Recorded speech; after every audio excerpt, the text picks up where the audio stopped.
I put the level of risk over the next 100 years at about 1 in 6. And if I'm even roughly right about that, then humanity couldn't sustain many more centuries with risk levels like this.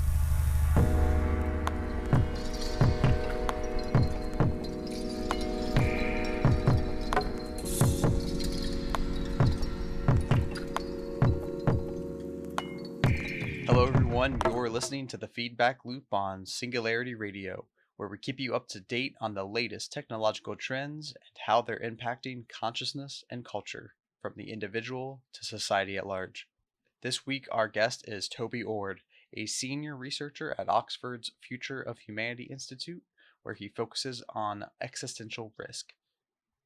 Toby recently released his book Precipice: Existential Risk and the Future of Humanity, which explores the many threats capable not only of ending human civilization, but even causing our entire species to go extinct.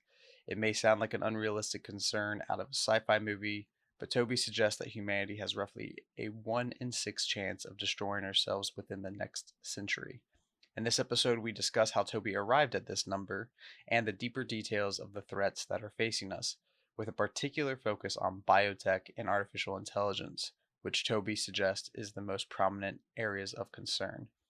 But let's put aside that doom and gloom for a brief moment to remind you that these kind of conversations meant to prevent such a catastrophe are happening every day in the Singularity global community, with more than 30,000 members exploring ways to leverage technology for good. If this is something that you're interested in, follow the links at su.org/podcasts to explore your options for membership within the community. And though I typically don't condone it, I believe in your ability to multitask. So while you're signing up, let's go ahead and get started. Everyone, please welcome to the Feedback Loop, Toby Ord.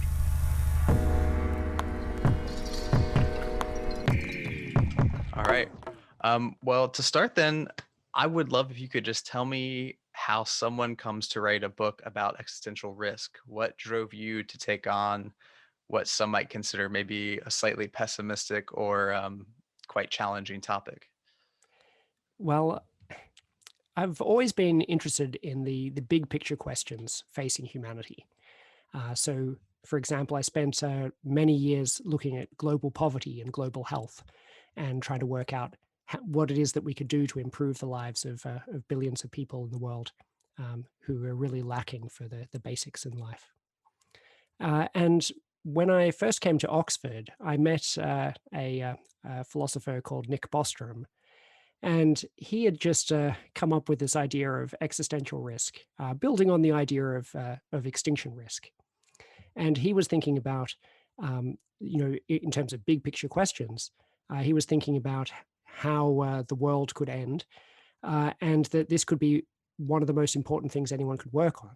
Obviously, it would be important if your work could prevent the end of humanity. But he suggested that even if we could only do a small amount to help with this, that could still be one of the most important things that we could work on. And that had been more commonplace back in the days of the Cold War, when a lot of scientists went to work on, avoiding nuclear war with the Soviet Union. But it had kind of fallen off discussion. And actually, like Nick, I'm very optimistic about the future.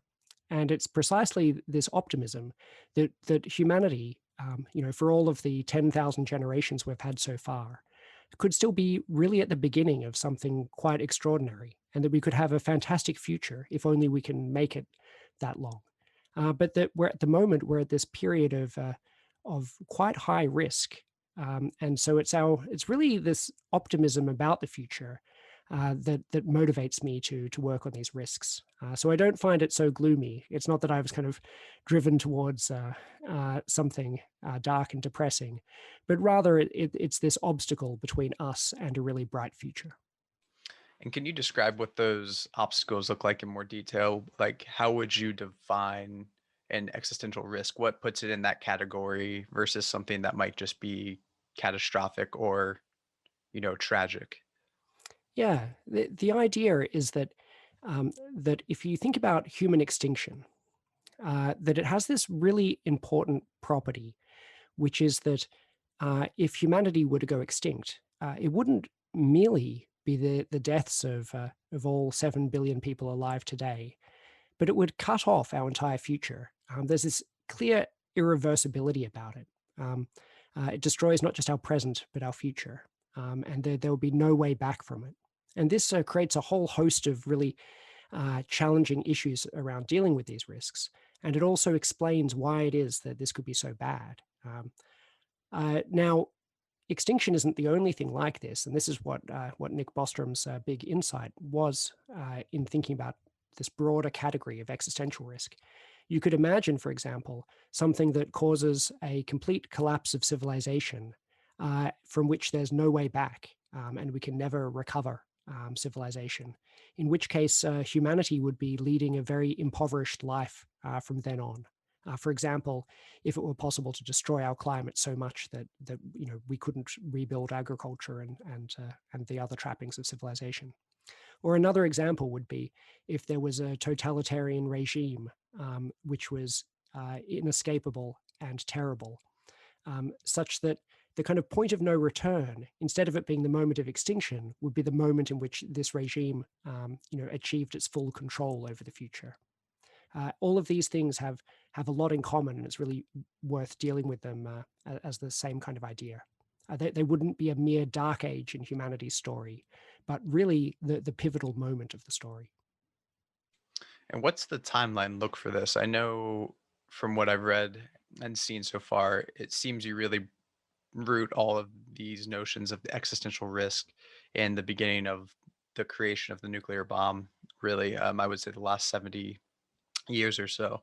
What's that evolution from nuclear to now look like in moving forward? How has this evolved as a thing that we now need to really be concerned about? We've always been subject to some risks of extinction or perhaps an unrecoverable collapse from natural causes. So, for example, asteroid impacts or supervolcanic eruptions.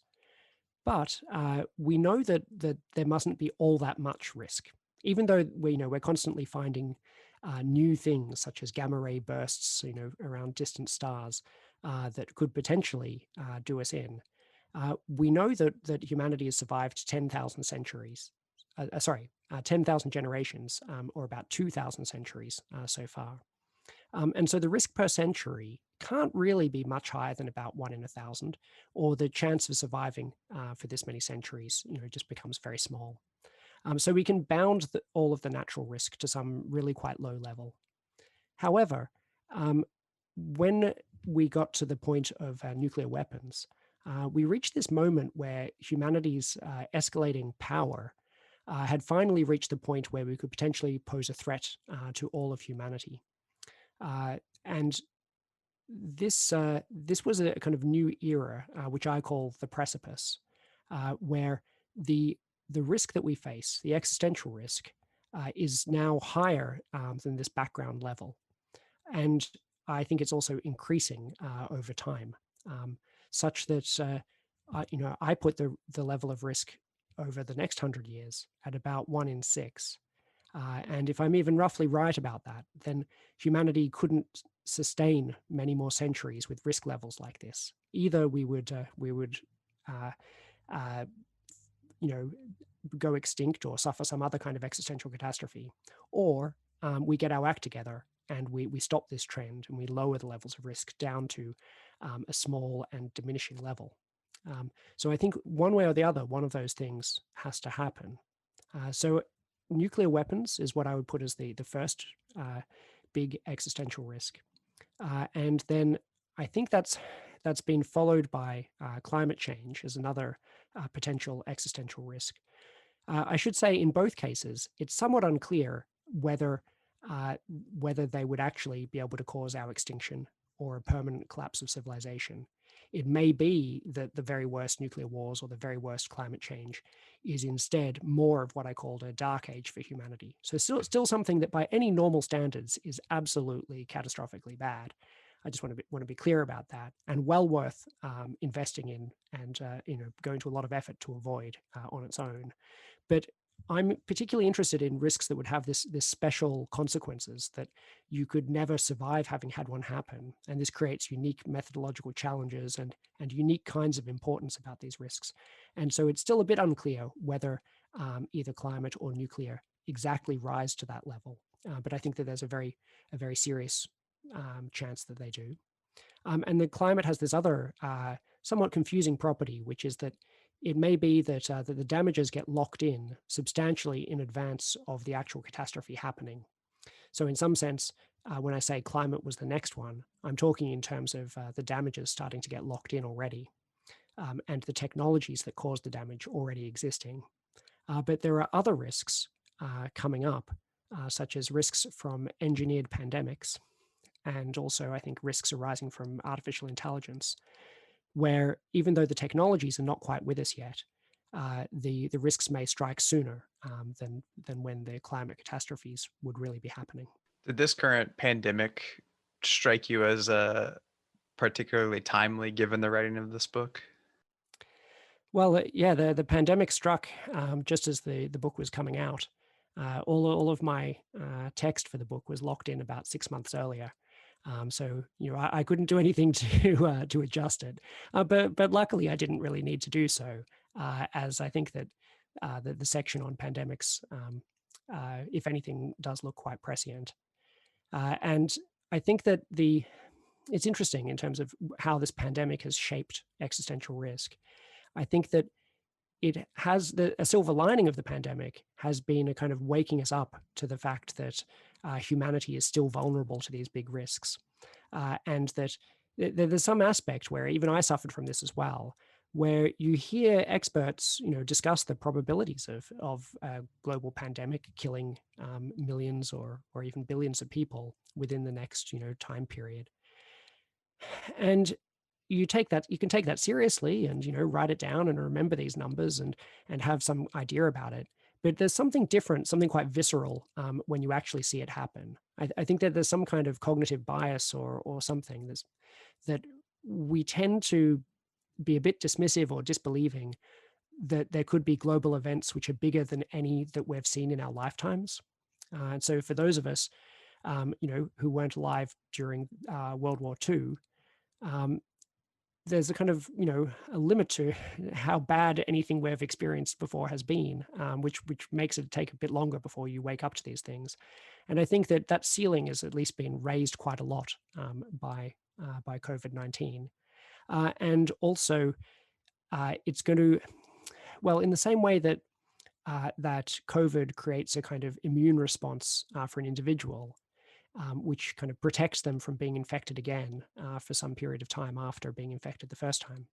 I think that there's also a kind of social immune response where uh, humanity suffering so badly from this pandemic is going to mean that there will be a period of maybe 5 years where there's going to be a lot of call for action on protecting ourselves from the next risk like this, and in doing so, it may be that the silver lining of COVID is that it actually helps alert us, and be willing to invest more in protecting against existential risk, particularly bio risks.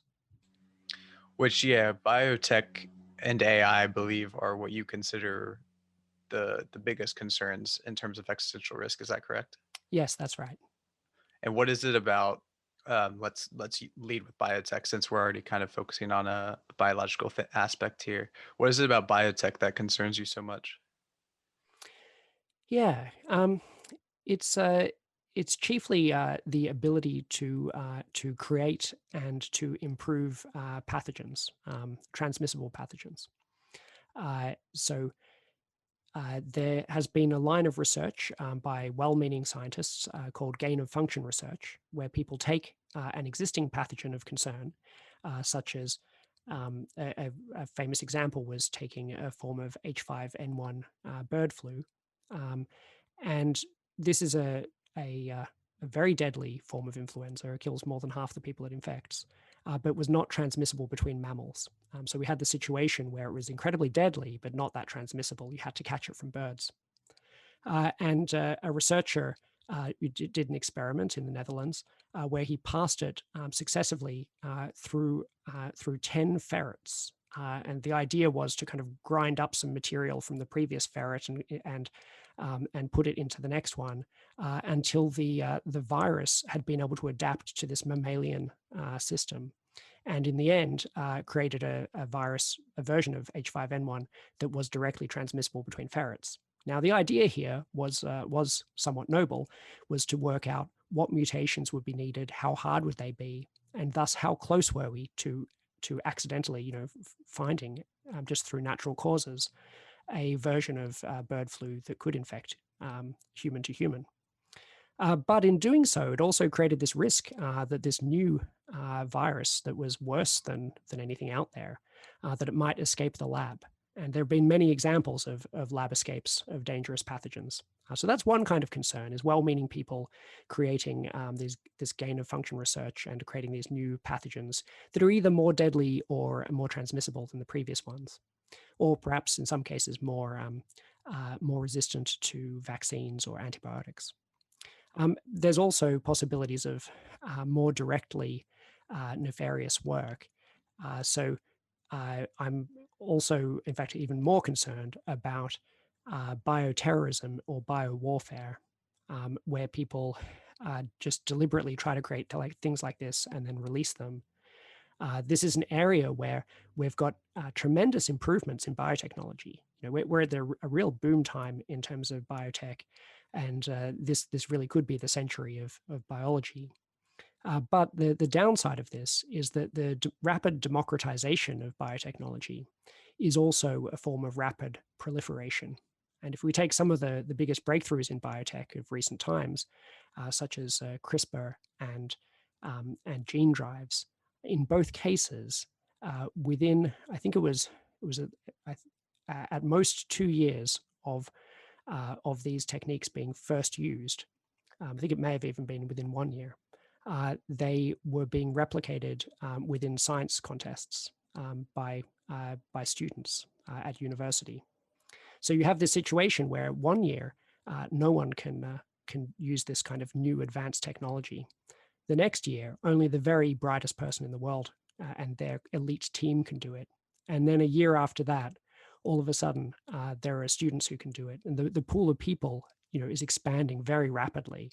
And that's great when, when they're doing good things with it, which is most of the time. But it does mean that the chance that you encounter someone who has some very uh, pathological psychology does increase. And eventually, as this thing grows, you're going to encounter such people and they're going to try to do very bad things with it. Yeah, I'm just thinking as you're saying this, I can't imagine how any kind of regulatory body could respond to something in a 2-year window span in terms of it going from, cutting edge to fully democratized. How do you, I mean, do you have any thoughts on how you could even begin to push back against that rapid pace of change? Well, it's a good question. It's extremely difficult, in large part because most of the benefits, most of the effects of this at the moment are benefits. So you've got this ultimately very good seeming democratization of the technology, and it's hard to get all excited about that as a concern. Even though the small chance, small but growing chance that someone uses it for a rare but extremely bad outcome could end up having more negative effects than the actual positive effects. I think that's unclear and no one really knows. But that confusion and dual use aspect of it does make it very hard. In addition, you've got groups like the Civil Contingencies Secretariat in the UK, who produce the risk register for the UK. And this is generally a pretty good exercise where they scan the horizon and try to work out what are the risks that we face, how likely are they, and how high impact would they be. But recently, they've restricted the horizon for that to 2 years, the number you mentioned. And so in that case, they're not willing to consider risks that couldn't really happen in the next 2 years.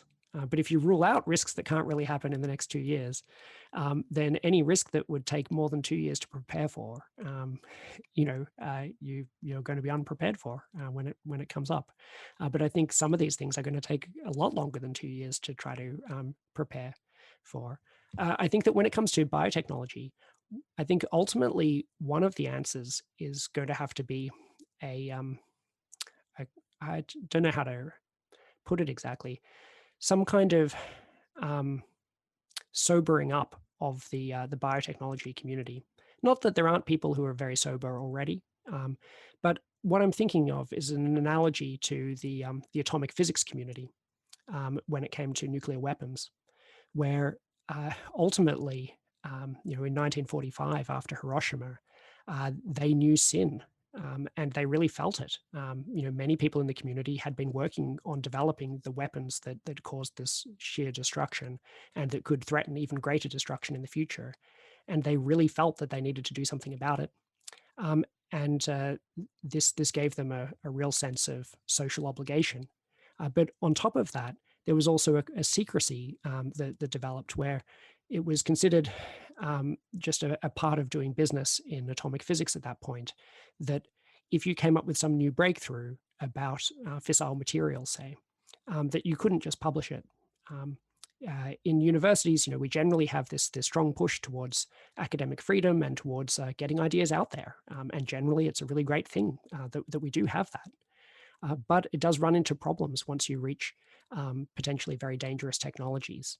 And it may be that that people in biotechnology will have to, in the future, act a bit more like people in the physics community, or in atomic physics in particular, where they just have to accept that that they don't have a fundamental right to publish anything that they come up with as soon as they want. As an example of something like that, lest this sounds like too much of an overreaction, people have published a lot of stuff that has been very dangerous. And one example is, publishing the smallpox genome. So anyone can go on the internet and download the DNA code for smallpox. Luckily, the DNA fabricators that will produce DNA to order, they search for this string of base pairs and will block it. But if someone had a fabricator that didn't have those limitations put into it, then it could produce DNA that's of smallpox. There are still additional steps before that someone could actually do damage with that, but they've removed one of the massive steps at the end of smallpox eradication. All smallpox stocks in the whole world were destroyed, except for a very well-guarded stocks in the Soviet Union at Vector and in the US at the Center for Disease Control. But all of the good work of limiting those things and putting them under lock and key and needing special security clearances to go anywhere near them was all undone by the person who decided to publish the entire genome online.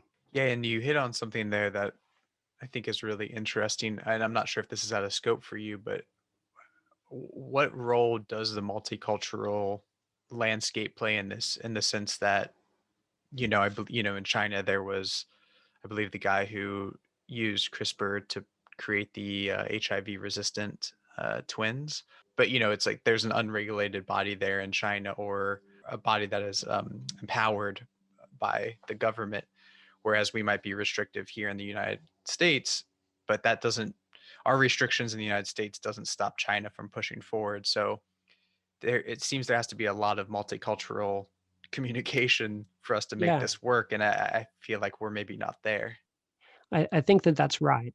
Otherwise, you can get an effect where we're only as safe as the least safe country. And this can go both ways. There are various aspects of research which are less regulated in China, where we've regulated them due to ethics concerns of various forms. But by the same token, there are things that are in some ways less regulated here, because we think that people have freedom to do what they want in terms of scientific research, unless it's been very strongly demonstrated otherwise, that it would be actively dangerous, a kind of clear and present danger. Whereas in China, at least my educated guess would be that more of those things would get blocked. So I think that there is good reason to talk with people across the world and see how different cultures are dealing with this and see what challenges we're going to face. I do worry that um, there's going to be some situation somewhat akin to with the physicists in Hiroshima, where someone does make some engineered pandemic and it causes a lot of death and destruction, and then if the biotech community kind of hasn't self-regulated sufficiently to avoid something like that, then they're probably going to get a lot of external regulation. Yeah, can you talk a little bit about artificial intelligence and its role in terms of existential risk? Yeah, I think AI risk is pretty complicated and also very easily misunderstood. So I've certainly seen a lot of colleagues try to put a really nuanced view of this out there to journalists, and then the journalists write stories about the Terminator, and then infuriate all of their colleagues who are actually practitioners in AI. This happens a lot where where the nuanced concerns get turned into very unnuanced shouting in the media. Uh, with a lot of kind of some common mistakes are, for example, that it would necessarily involve robots if there was some kind of risk, or that it would involve them in some sense turning on the humans out of some form of resentment or something like that.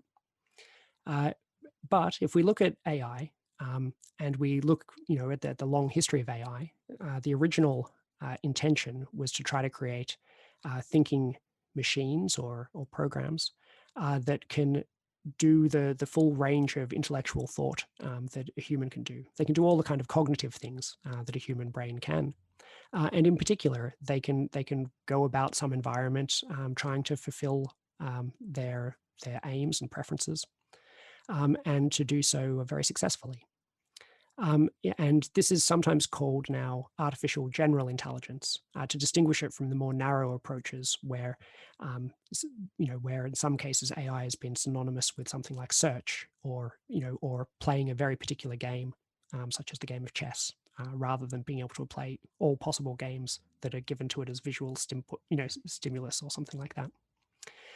So a good example of AGI or some early system in this direction might be DeepMind's DQN program, which was a pivotal example of deep reinforcement learning, where a neural network was trained to be able to play each of more than 50 different Atari games just from the raw pixels, and to play many of them at a level exceeding that of a human.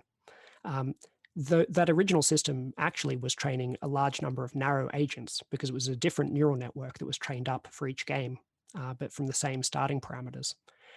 But over time, they've also worked out how to make systems where a single system, a single neural network can be trained to play all of these games, depending on whichever one it encounters. And GPT-3 is another good example of some general intelligence, a system that can take textual prompts and then continue them as if that was, in the most likely manner that based on what it would see in its very large data set of text on the internet. So, for example, if it's given the start of a bit of fanfic, it can kind of continue this fan fiction story, even drawing on the names of characters in Tolkien or something like that, because it's seen so many of these things in its corpus. And in fact, the fact that it produces quite bad fanfic may just be because that's the most likely thing it encounters on the internet, and so it's the best answer to the question of what would be the most likely continuation of this fanfiction prompt. But it's a system that can write about this dazzling array of different subjects, including doing literary parodies. If you ask it to start with a sentence and then to continue it in the style of a famous author or a famous poet, it actually does surprisingly well at that, better than I could do. So these are kind of general intelligence systems. So then the type of concern that people like Nick Bostrom and Stuart Russell have articulated is that if you have a reinforcement learning system like this, imagine something like the Atari system that is trying to maximize the sum of rewards it gets over time, like the kind of the sum of the points it gets over time. If such a system was operating in the real world, then it would end up developing an instrumental desire to stay alive. Um, Even if there was no emotion or drive kind of directly programmed into it to say that you've got an urge to stay alive, that would just come out of solving the mathematical problem of how do I maximize the number of points I get? Well, if I'm turned off, I can't get any more points. So I have to try to avoid being turned off. And if it understood enough about humans to kind of count as being as intelligent as a human, then it would also, presumably, unless we very carefully hid this information from it, it would become aware that uh, in certain circumstances, based on what it does, humans would be more or less likely to turn it off. And so it would start to reason about this and to act in ways that try to increase its chance that it will be kept on, and to increase the power that it has over the world in order to get more points or reward.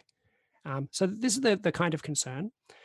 If that system were only as intelligent as a human, then it may not be able to do much more than a dangerous human could do. But the concern is particularly if we had a system that was vastly more intelligent than a human. And when AI practitioners have been surveyed on the question of when will we develop AI systems that can do pretty much all of the intellectual work that a human can do, in a recent survey on that, the median estimate for that time was, I think it was about 2050.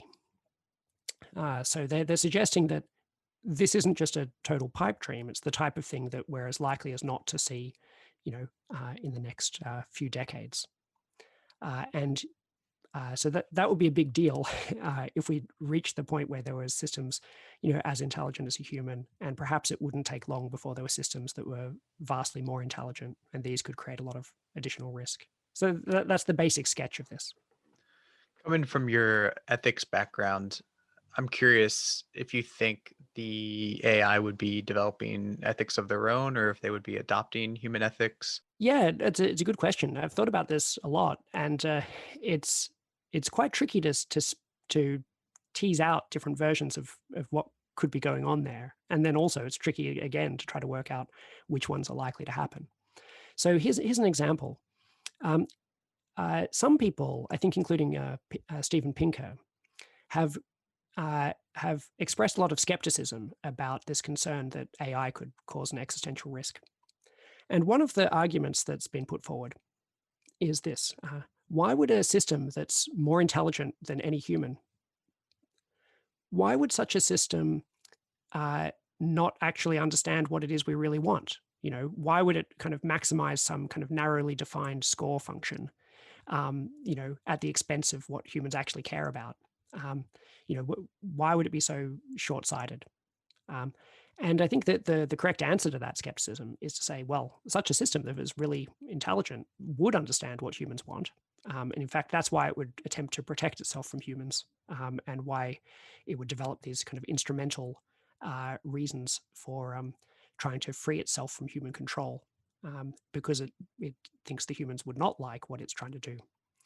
So it would understand that humans don't want these things, but that doesn't change the fact that these are the things that would maximize its score. So I think that that if we kind of imagine what a reinforcement learning system that was very intelligent would do, I think that the most likely thing is something like this, where it would recognize a whole lot about the shape of human preferences, but it just wouldn't care about it.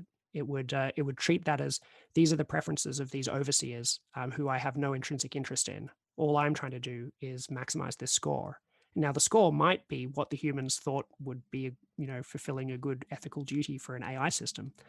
But there's this kind of disconnect between the two. One of them is directly programmed into the system, and that's the thing it cares about, whereas the other thing is just what it thinks humans care about.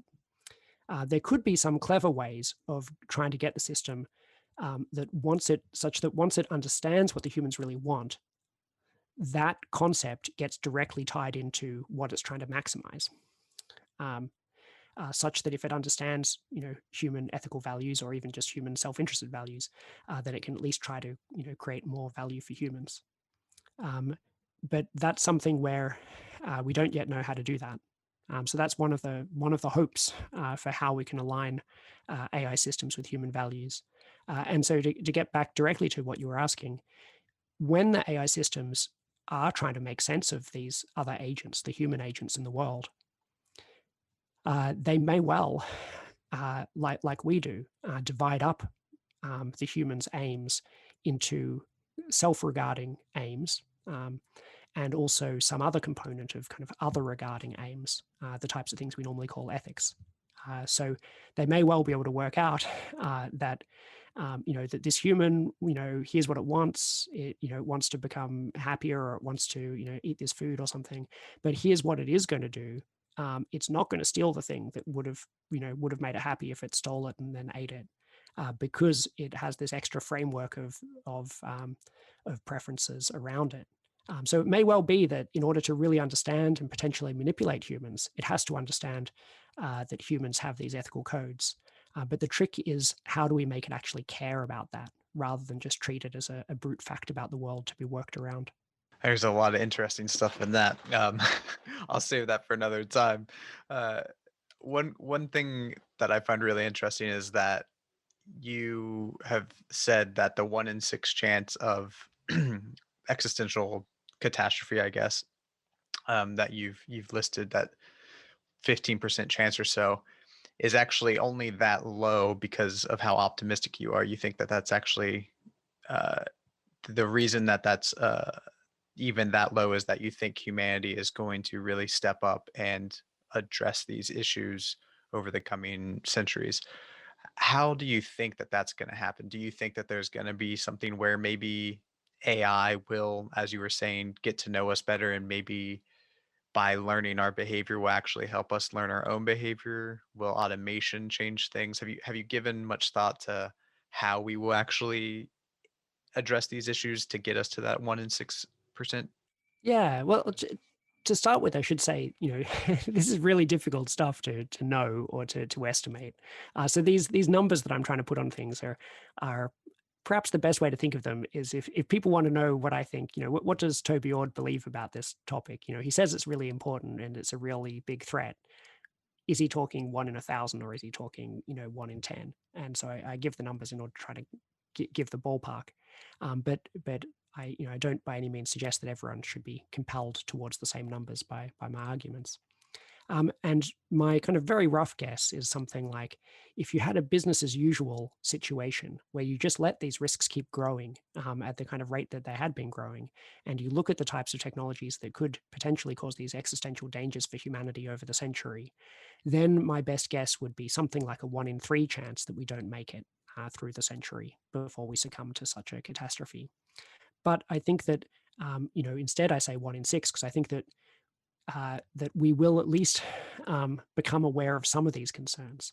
So, for example, with the risks that could arise from AI, I think that there's been great progress on that, in terms of uh, trying to articulate what the risks are, to convince some key figures in AI about these risks. And we've got people like Stuart Russell now that you hear from. It's not just people around the edges who are expressing these concerns, but people who have a kind of central and important reputation in the field. Similarly, the founders of DeepMind have expressed a lot of concern about the possibility of existential risk from AI, and take that seriously. So it's not one of these cases where there's just a few people who one could point to and say that they're not experts on AI, who have these concerns, and that Stuart Russell now has a lab of people working on AI safety, and similarly at DeepMind and at OpenAI. So we're in a world where this is increasingly being taken seriously. Now, unfortunately, the community working on these things haven't found um, fantastic solutions yet. So that's a downside. But I do think it's the type of thing where it's got some purchase and people are taking the issue seriously. And in general, I think that one reason to be optimistic is that there is a a kind of common interest of humanity here. We're often we often focus on those cases where our values disagree with each other because they're the kind of interesting cases of conflict. So cases where a Democrat disagrees with a Republican, or where someone from the West disagrees with someone from the East. Um, in cases where almost all people agree with each other, we tend not to talk about those things, such as that having a happy life is better than having an unhappy life, or having a longer happy life is better than a shorter happy life, or things like that. So I think that when it comes to existential risk, this is something that is really in all of our interests to avoid. And I think that the arguments are actually pretty strong that there are serious risks this century, even if it's very debatable exactly how large they are. And also that it's of central moral importance to protect humanity's long-term future. So I think there's a lot of reason to get on the same page and to reach some common agreement that this is a concern. Then the issues that remain are to do with things like how do we actually coordinate with each other, particularly at the international level? Do we end up in a kind of prisoner's dilemma or a tragedy of the commons, where even though it's in everyone's interest to do a certain, it's in the world's interest if the world moves in a certain direction, maybe it's in our individual interests to cut corners and take risks, because then we reap all the rewards, but we only reap, a small share of the risks. So there could be some concerns like that, but generally, the type of thing that makes me optimistic is that there's this kind of common interest in getting the outcome right. The very fact that it's not very controversial to say that it would be much better if we didn't destroy humanity's future is the kind of thing that gives me hope. Yeah, and to your earlier point, I think the pandemic kind of makes me optimistic because I can see how the international community has had to come together to rally around one problem, and maybe we've started that groundwork that we need. Yeah, I would say on that the in terms of what we saw with the pandemic there, the international science and technology community, were a reason for optimism. The international political community is perhaps a reason for a bit more pessimism. Maybe it depends on where you started on that. If you were extremely cynical to begin with, maybe this is just what you expected. I was a bit more optimistic about nations being able to work together on these things. Yeah, on that point, we're coming up soon on the hour here, and I was wondering if you could or would be willing to take some questions from our community that they asked when they found out that Fantastic. yeah. Uh, let's go ahead and jump into one here that I think is really relevant to what we were just discussing. Dr. Riaz Bangi, I'm paraphrasing their question a bit here, but they Mhm. said, altruistic intellectuals have long been concerned about existential risk, but there is no political will backing up these concerns. What do you think will finally bring about the political courage to take these issues more seriously? Well, I guess I would partly dispute that there's long been this concern. Depends on what time frame they're thinking, but ultimately, it's only really since the development of the atomic bomb, so 75 years ago, that we've really seen much concern about existential risk. And the idea itself wasn't even really around at all, more than 100 or so years ago. There's a very good book on the intellectual history of the idea, just called X Risk by Thomas Moynihan. But you might still think 75 years is a long time, but it's only a couple of generations. And we only really established that existential risk could come from nuclear weapons when we discovered nuclear winter in 1983. And then the Cold War ended less than a decade later. So we just had, less than a decade of Cold War where we really understood that there was an existential risk. And it takes quite a while for moral norms to move. And so I think this is a case where we do have some things to get optimism from. So, for example, when it came to environmentalism, caring about the environment just really wasn't considered part of ethics at all, up until about 1960. And then in a very short period of time, there was massive mobilized concern about this. And within a decade of Silent Spring coming out, all English speaking countries, except I think New Zealand, had a new ministry created within government for the environment. So that's kind of a pretty extreme example. Obviously, environmental issues are not all solved now. It's not that this has solved everything, but it does show that you can have quite rapid progress if there's some kind of crystallization of this. So it could be that that this pandemic will help to cause such a crystallization, or perhaps some other near miss type scenario, warning shot that happens in the near future. I'm hoping it could happen even without that. Just once we really get this conversation about existential risk, this kind of mature conversation rolling. So hopefully, if people hear this and they're interested, and we all kind of work together to start up this public conversation, then we can get there without having had to have some kind of warning shot. To continue that, we have another good question here to follow up from Guy Morris. And he's wondering if there are any organizations that you think currently carry enough influence that could help impact true, meaningful change in this regard. Are there any organizations that you think are doing a great job of handling this right now? Yeah, a couple that I think are doing a good job would include NTI, the Nuclear Threat Initiative. They're obviously focused on nuclear weapons, but they're expanding that interest to other global catastrophic or existential risks. And also the Bulletin of the Atomic Scientists. That's a group that started just after World War II, and channeled a lot of the energy of physicists, and now also biologists and others, to really try to get policy effects on issues of existential risk. So there are a couple of groups that have been going for quite a long time, because they started with this first big existential risk. And I think that there certainly is not that all politicians have to do what they say, but it's somewhat promising as a sign. Let's do one here from Marion Rosner. She's wondering what your perspective is on the role of social inequity and existential risk. How are the social aspects playing into this? It's a good question, and I'm not sure. I I don't think that there is a huge connection between social inequalities and existential risk.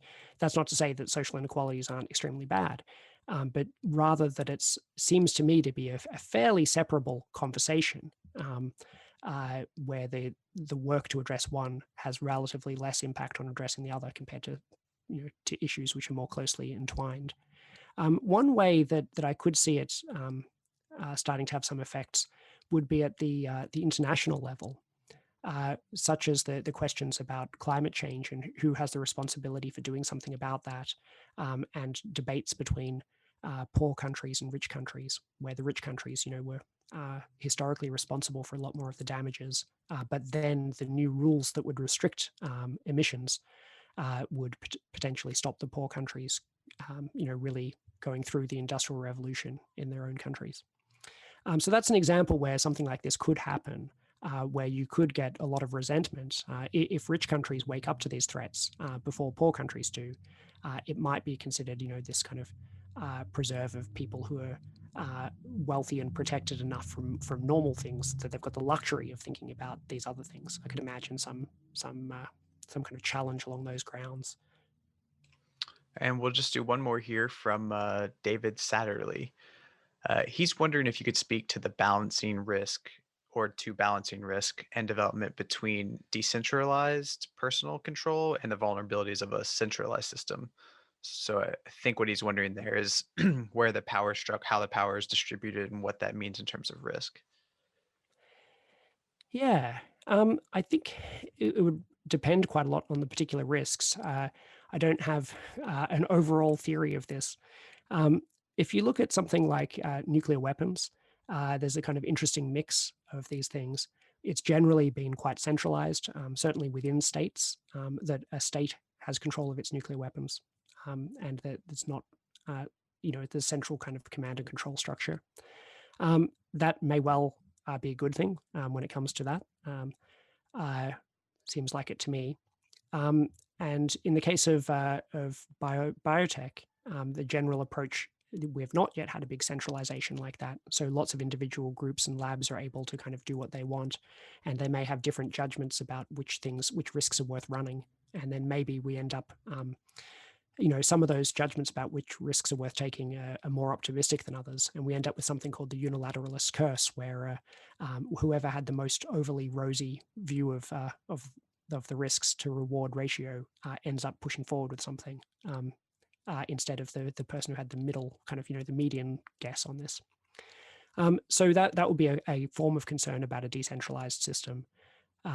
But in general, I don't think that centralizing is a panacea. I think that the questioner is correct that there are a different set of problems that happen there, and I'm sorry I can't try. I don't know how to resolve it at this kind of more general level. Sure, I'll follow up that real quickly with just a thought. Do you worry about inhibiting innovation at the cost of preventing risk, or do you think that the innovation could um, outpace the risk? What's that relationship look like to you? It's a good, yeah, another good question. I mean, I am concerned about this, and I think that that this is going to be a real challenge.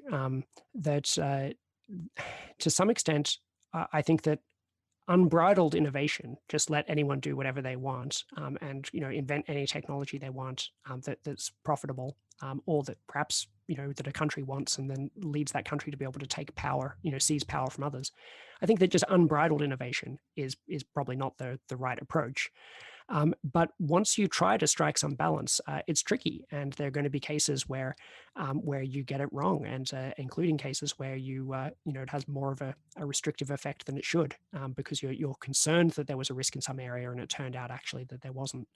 So I do think that balancing that's going to be difficult, and there's going to be people on both sides who get quite put out because their judgment about where the balance of risk lies differs with each other. Even if we're all earnest and well-meaning, it's going to be a tricky one to navigate. Perfect. And I think at that we'll call it there. Toby, I really want to thank you for taking the time. Oh, no problem. It's been really great to speak to you, and I really enjoyed these questions.